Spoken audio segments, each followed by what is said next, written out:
ஒரு நாள் கொண்டாட்டத்தை நான் பார்த்தனா அதுக்கு முன்னாடி வாழ்க்கையுடைய பல கொண்டாட்டங்கள் அடிவாங்க. ஒரு கல்யாண வாழ்க்கை கடனோட தொடங்குன்னு வச்சுங்களேன், அது ஹாப்பியா இருக்குமா? அந்த காசை வச்சு நீங்க சந்தோஷமா இருக்க பாக்குறீங்க. உண்மையிலேயே உங்களுக்கு அடுத்தவனுக்கு செலவு பண்ண மனசு இல்லை. அந்த காசை கொஞ்சம் சேமிச்சு பண்ணு. என் முன்னாடி எங்கேயாவது ஒரு அனிமூனுக்கு கோடைக்காலத்துக்கு கொண்டு போனா அவன் லைஃப்லாவே அதை சொல்லி காமிச்சிட்டு போல சார்.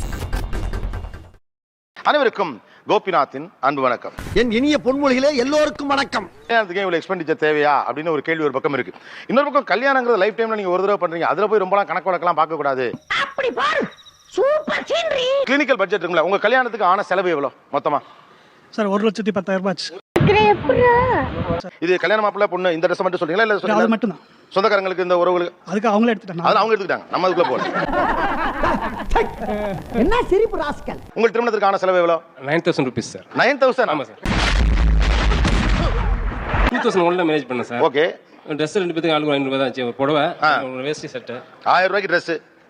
கத்துக்கையா அவன்கிட்ட இருந்து அரை பவுன் தாலி. அப்புறம் ஃப்ரெண்ட்ஸுங்க 10 பேரோட டிஃபன் காலையில் ரெடி பண்ணோம். திரும்ப ரிட்டர்ன் வரும்போது கார் செலவு அவ்வளோ 9,000 rupees. கம்மினே. அட பாவி, ஆளை பார்த்தா டம்மி பீஸா இருக்க, பயங்கரமான ஆளா இருக்கேடா. என்னோட மேரேஜ் வந்து வீட்டு மாடியிலே பண்ணேன் சார். 50,000க்குள்ளேயே பண்ணிட்டேன் சார். 50,000. இப்பெல்லாம் பணம் கைக்கு வரதுக்குள்ள உயிர் போய் உயிர் வருது ஏட்டையா. இல்ல சார், காசு என்னமோ என்கிட்ட நிறைய தான் இருந்தது. சேர்த்து வச்ச காசை வந்து எதுக்கு வீணா செலவழிக்கணும்? எத்தனை லட்சம் செலவு பண்ணாலும் அந்த 3 முடிச்சு தான் சார். ஓ, நீ அப்படி வரியா? கேட்டரிங் ஃபேமிலி அப்படிங்கிறதுனால கேட்குறேன், என்ன சாப்பாடு மெனு என்ன? நம்ம ஆளுங்க என்னென்னலாம் தேவையில்லாம கேட்டரிங்ல ஆர்டர் பண்றாங்க. வந்து இப்ப நான் என்ன உங்கள்கிட்ட சொல்றது? முழு வாழைப்பழம் வந்து நான் ஸ்லைஸ் பண்ணி வச்சேன். ஓ, முழு வாழைப்பழம் வைக்கிறதுக்கு பதிலா ஸ்லைஸ் பண்ணி வச்சிட்டேன். ஓகே. ஒரு பொரியல், ஒரே ஒரு பொரியல். ஒரே ஒரு பொரியல். இந்த பையனுக்குள்ளே என்னவோ இருந்திருக்கு பாரு. உருளைக்கிழங்கு பட்டாணி பொரியல் இருக்கிறது சீப்பஸ்ட் அதுதான். ஓ, சீப்பஸ்ட் அதான். ஆமா. உருளைக்கிழங்கு பட்டாணி. ஆமா சார், இருக்கிறது அதான் சீப்பஸ்ட். ஏன்னா வந்து மத்ததெல்லாம் வந்து கொஞ்சம் காஸ்ட்லி ஆகும். அது என்னமா அப்ப கொஞ்சம் கூட வெக்கப்படாம பேசிட்டே? ரொம்ப இந்த பாஸ்மதி ரைஸோ இல்ல ஹை கிளாஸ் ரைஸோ கிடையாது, நார்மல் ரைஸ் தான். வாட்டர் கேன்லாம் கிடையாது, நார்மலா ஜக்ல தண்ணி ஊத்தின்னு போறது தான். அதுக்கு நம்ம செலவு பண்ண வேண்டிய அவசியம் கிடையாதுன்னு சொல்லி. இது என்ன பிரமாதம்? இதை விட பெசலைட் ஒண்ணு இருக்கு சார். ஒரு வாழைப்பழத்தையே 10 கட் பண்ணலாம் சார். ஜஸ்ட் வச்சு போயிட்டே இருக்கலாம். ஒரு பீஸ் அவ்வளவுதான், ஒரு சின்னது. யார் சாமி இவன்? எங்க இருந்து வந்திருக்கான்? உங்களுக்கு கல்யாணம் சிம்பிளா பண்ணிக்கணும் ஆசை. என்ன பட்ஜெட் பிளான்? ஆக்சுவலா அவுட்டோர்ல அந்த மாதிரி பண்ணிக்கணும்னு ஆசை. Nice girl. பீச் அந்த அதான் தீம் வெட்டிங். அதாவது நீங்க என்ன நினைச்சீங்கன்னா பீச் தானே, சும்மா அப்படி போயிட்டு அப்படி கன்னியா பண்ணிக்கிறேன் நினைச்சிட்டே போல இருக்கு. பீச் வெட்டிங்லாம் பயங்கர விலைமா? அதான் ஒரு லான்ல ஒரு லான் ஓபன் லான் அந்த மாதிரி. ஓகே. இப்போ நீங்க ஓபன்ல வைக்கிறீங்க, மழை வந்துருச்சுனா சரி அதுக்கேத்த மாதிரி பார்த்து தான் வைப்போம். உன்னை இந்த மாதிரி எல்லாம் பேச சொல்லி யாரா சொல்லி கொடுக்குறா? இல்லையா? அரிசிலாம் நிறைய சாப்பிடுவீங்களா? சின்ன வயசுல சாப்பிட்டுருக்கேன். அப்ப கன்ஃபார்மா மழை பெய்யும். இது நீண்ட காலமாக நம்ம ஊர்ல கூட நம்பிக்கை, அரிசி சாப்பிட்டா மழை பெய்யும். உனக்கு ஏன் இந்த கெட்டன்னா? நான் நல்லா இருக்குது உனக்கு பிடிக்கலையா? 1,13,000 நாங்க மேரேஜ் முடிச்சிருக்கோம். சாப்பாடு செலவுக்கு வந்து 8,000 கொடுத்தோம். 8,000 எப்படி கட்டு? 8,000க்கு எப்படி எவ்வளவு பேர் வந்தாங்க? 300 பேர் வந்தாங்க சார். இவ்வளவுதான் கொடுப்போம்ட்டு நாட்டாமையை வச்சு நாங்க பேசி கொடுத்துட்டோம் சார். என்ன ஒரு புத்திசாலித்தனம். எவ்வளவு ஆச்சு நமக்கு தெரியாது. நாம கொடுத்தது 8,000. நாங்க கொடுக்கிறது 8,000 தான் சார். பஞ்சாயத்து கல்யாண பஞ்சாயத்து தான நாட்டாம கிட்ட போவாங்க. நீங்க கல்யாணத்தை நாட்டாம தான் பண்ணிருக்கீங்க. 8,000 தான் கொடுப்போம். கேட்ட சொல்லு முதலியா இழிக்கிற. 400-500 பேர் வந்தாங்க. 400 பேர் வந்தாங்க. 400-500 பேர் கூப்பிட்டுமே 25,000 ரூபாயில எப்படி சாப்பாடு முடிச்சீங்க? எப்படி? அதான் முதல்ல நானும் யோசிக்கிறேன். செலவு பண்ணேன்னு சொல்றாரு. இவருடைய ஒட்டுமொத்த கல்யாண செலவு தான் இந்த ஒரு செலவு ஆச்சு எனக்கு கல்யாணத்துக்குள்ள. என் கல்யாணத்துக்கு போட்டோகிராஃப் மட்டும் 1 lakh ஆச்சு. 6 ஆல்பம் போட்டோம், அந்த பக்கம் இந்த பக்கம் சொல்லிட்டு. அந்த ஆல்பம்ல இருக்குல்ல ஒவ்வொரு சீனரியும் இப்ப பார்த்தாலும் அவ்வளவு அழகா இருக்குங்க. ஆனா என்ன பிரயோஜனம்? அம்மன் ஜல்லிக்கு பிரயோஜனம் இல்லடா. 1 லட்சம் ரூபாய் பண்ணது யாரு? ஓகே. வெறும் போட்டோகிராஃப் மட்டும் 6 பேர் கல்யாண செலவுல ஆயிருக்கு. ஃபேமிலியை பொறுத்த வரைக்கும் 20 crores இந்த பையனுக்கு டிப்ஸ் கொடுக்குற மாதிரி. 90,000 சொன்னார்ல, அது வந்து எனக்கு வந்து ட்ரெஸ் எடுக்கிற செலவாச்சு. சோ அவருடைய கல்யாண செலவு உங்களுக்கு ட்ரெஸ் எடுக்கிறது. சமூகம் பெரிய இடம் போல் இருக்கு. கல்யாணத்தை ரொம்ப நிதானமா பிளான் பண்ணி நிறைய பண்ணிருக்கீங்க. என்னுடைய கல்யாணத்துல இந்த செலவு மட்டும் பண்ணவே கூடாது, நான் ஸ்ட்ராங்கா இருந்தேன். அது என்ன செலவு? சொல்றேம்மா சொல்றேன். நான் வந்து என்ன நினைச்சேன் அப்படின்னா, கல்யாணத்துக்காக எடுக்கிற புடவை ஒரு நாள் தான் கட்ட போறோம், அதுக்கு அதிகமா காசு செலவு பண்ண கூடாது. பாத்தியா, இவன மாதிரி வீட்டுக்கு ஒரு பிள்ளை இல்ல ஊருக்கு ஒரு பிள்ளை இருந்தாவே மழை ஹொட்டோ ஹொட்டோன்னு கூட்டி ஊர் செழிச்சு போகும்டா. எவ்வளவு கட்டுங்க? 25,000க்கு எடுத்தேன் சார். பிசினஸ் ஸ்டார்ட் பண்ணி இவன் தலையை உள்ள விடுறான். ஐயோ, நீங்க என்ன பண்ணீங்க தெளிவா? வர்றவனுக்கு சோத்தை கட் பண்ணிவிட்டு நல்லா வசதியா சேலை வாங்கிருக்கீங்க. அது ஒரு நாள் கட்டுறதுக்கு எதுக்கு 25 ரூபாய்க்கு சிம்பிளா எடுத்துருக்கீங்க. நீங்க எல்லாம் பர்மனண்டா சந்திரமண்டலத்திலேயே தங்க வேண்டியவங்க. தவறி போய் பூமியில் இருக்கீங்க. எங்க பொண்ணுக்கு கல்யாண புடவை வந்து வெறும் 4,000 தான் சார். வெறும் 4,000. ஒரு நாள் கட்டுறதுக்கோசரம் இவ்வளவு ஆடம்பரம் வேண்டானே சொல்லி எங்க மருமக இவ்வளவு ரேட்டுக்கு தான் எடுக்க சொன்னாங்க. பரவாயில்ல, இந்த மாதிரி வேலையெல்லாம் நல்லா செய்யறப்பா. கல்யாண புடவைங்கிறது ஒரு நாள் கட்டுறது, அதுல செலவு பண்ண கூடாது நான் நினைச்சேன். அவங்க சொல்றாங்க 4,000 ரூபாய்க்கு முதல் ஒரிஜினல் பட்டு கிடைக்குதுங்களா? புடவை அது எந்த பட்டா இருந்தா என்னப்பா? 10,000 ரூபாய் கட்டினாலும் அந்த மணமேடையில தான் உட்கார போறோம். 10 லட்சம் கட்டிட்டு வந்தாலும் அந்த மணமேடையில தான் உட்கார வைக்க போறாங்க. இது எனக்கு தெரியாதா? ஒரு தடவை கல்யாணம் நடக்குது, லைஃப் லாங் நம்ம வந்து ஆசையா கல்யாண புடவைன்னு வச்சுக்கணும். 4000 ரூபாய்க்கு வச்சது எத்தனை வருஷம் சார் தாங்கும் அந்த புடவை?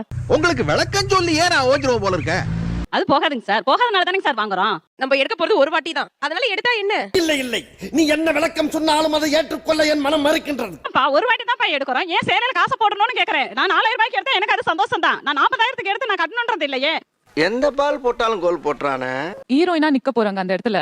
4000 ரூபாய் பட்டு புடவை கட்டிட்டு என்ன சுத்தி பல பேர் இருப்பாங்க. நான் மட்டும் தனியா நிக்கணும்னா ஒரு 10,000 ரூபாய் கட்டி நின்னாதானே. நீ சொல்றது கரெக்ட் தான்டா, ஆனா எனக்கு மனசாட்சி இடம் கொடுக்கலையே. அந்த 4000 ரூபாய் புடவையை கட்டி தான் 300 பேர் கல்யாணத்துக்கு வந்திருந்தாங்க. அந்த 300 பேர்ல நான் தனியா நிக்க போறேன். நீ நிக்க வேண்டிய இடம் எது இல்ல, போய் கக்கிசிட்ட போய் நில்லு. Okay pass. 4000 ரூபாய் புடவையில எங்க பொண்ணு ஹீரோயினியா தான் இருந்தா, புரியுதுங்களா? 40,000 ரூபாய் புடவையில கட்டினாலும் என் பொண்ணு ஹீரோயினியா தான் இருப்பா, புரியுதுங்களா? நிறைய போறான்டா.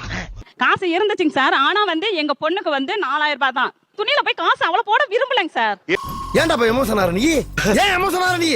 என் வீட்டு திருமணத்தில் இந்த செலவை செய்யக்கூடாது என்பது நான் உறுதியாக இருந்தேன். ப்ரீ வெட்டிங் போட்டோ ஷூட் அந்த ஜெனரலா உள்ள அதுல நிறைய போட வேணாம் அப்படின்ற மாதிரி. வெரி குட், எல்லாரும் ஜோரா ஒரு தடவை கை தட்டுங்க. வந்து போட்டோஸ் ஓகே, போட்டோஸ் எடுக்கிறது எல்லாம் ஓகே. அது வந்து இப்போ ரொம்ப காஸ்ட்லியா வேணான்றது மட்டும் தான் நான் சொல்றேன். ஏன்னா கரெக்ட்டா சொன்னீங்க. போட்டோ நம்ம பாக்குறோம், அந்த மொமெண்ட் தான் யோசிப்போமே தவிர அந்த போட்டோகிராஃபர் வந்து இதை எடுத்திருக்காரா, இந்த கண்ணு தெரியுதா மூக்கு தெரியுதா அதை நம்ம பார்க்க மாட்டோம். தெளிவான ஆளியா நீ. திருப்திப்படுத்துறீங்க என்ன கேக்குறாரு? இத கஞ்சத்தனம்னு அவர் சொல்றாரு. இப்படி அளப்பது ஒரு வாழைப்பழத்தை வெட்டி 10 பீஸ் போட்டு வைக்கிறது இருக்குல்ல, அத கஞ்சத்தனம்னு சொல்லாம என்னன்னு சொல்லுவாங்க?